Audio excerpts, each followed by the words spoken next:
বাংলাদেশের বিচার বিভাগ যেদিন থেকে নষ্ট হওয়া শুরু হয় সেদিন থেকে নষ্ট হয় যেদিন জাস্টিস খায়রুল হক প্রধান বিচারপতি হন। 13th অ্যামেন্ডমেন্টে যে জাজমেন্ট হয়েছে তাতে করে তিনি গণতন্ত্রকে হত্যা করেছেন। বাংলাদেশের বিচার বিভাগ যেদিন থেকে নষ্ট হওয়া শুরু হয় সেদিন থেকে নষ্ট হয় যেদিন জাস্টিস খায়রুল হক প্রধান বিচারপতি হন। তিনি বিচারের নামে অবিচার করে গেছেন। তিনি তার নিজস্ব দলের প্রতি যে তার আনুগত্য ছিল সেটা তার প্রত্যেকবার তার এটা চরিতার্থ তিনি করেছেন। সে তার আচরণে, তার বডি ল্যাঙ্গুয়েজে, তার জাজমেন্টে এটা পরিষ্কারভাবে প্রকাশিত হয়েছে, যেটা একজন বিচারপতির ক্ষেত্রে সবচেয়ে বড় প্রতিবন্ধকতা হওয়া উচিত। 13th অ্যামেন্ডমেন্টে যে জাজমেন্ট হয়েছে তাতে করে তিনি গণতন্ত্রকে হত্যা করেছেন। In the name of basic স্ট্রাকচারের নাম করে 13th অ্যামেন্ডমেন্ট তিনি যেটাকে স্ক্র্যাপ করে দিয়েছিলেন সেটা বেসিক স্ট্রাকচারের সাথে সঙ্গতিপূর্ণই ছিল 13th অ্যামেন্ডমেন্ট। সেখানে শুধুমাত্র একটি বিশেষ দলকে সুবিধা দেওয়ার জন্য তিনি 13th অ্যামেন্ডমেন্টের যে জাজমেন্ট আছে সেই জাজমেন্টে তিনি অথর যাচ্ছিলেন এবং সেখানে আইনের অপপ্রয়োগ করে 13th অ্যামেন্ডমেন্টকে বাতিল করে দিয়েছিলেন, যার ফলশ্রুতিতে বাংলাদেশ বহু বছর পর্যন্ত একটা সুষ্ঠু নির্বাচন পায়নি। এবং তার কারণের প্রথম কারিগর ছিল খায়রুল হক।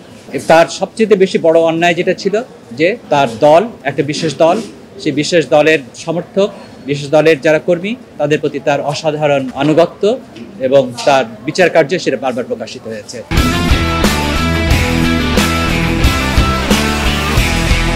সুতরাং বিচারকের যে বিচক্ষণতা, বিচারকের যে নিরপেক্ষ দৃষ্টিকোণ, বিচারকের যে ক্রেডিবিলিটি থাকতে হয় তার ছিল না, এবং এটাই অবধারিত ছিল আজকে হোক কালকে হোক এই পৃথিবীতে তার বিচার হবে।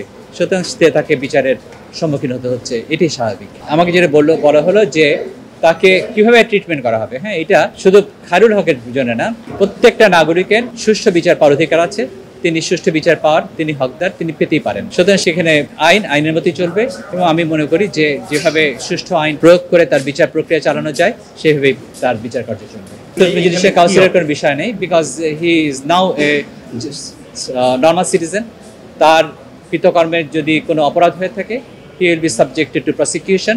সাধারণ নাগরিক যেভাবে ফেস করে সে ফেস করবে। আরেকজন বিচারপতি মানিক যেভাবে করেছেন, যে কর্মকাণ্ড তিনি করেছিলেন, এই জুডিশিয়ারিকে বারবার করে অপমানিত করেছিলেন, তিনি বারবার করে কোয়েশ্চেনেবল করেছিলেন, সেইভাবে যে বিচারপতি মানিকের যেরকম পরিণতি হয়েছে বিচারপতি খায়রুল হকের তেমনই হবে সেটি অবধারিত ছিল।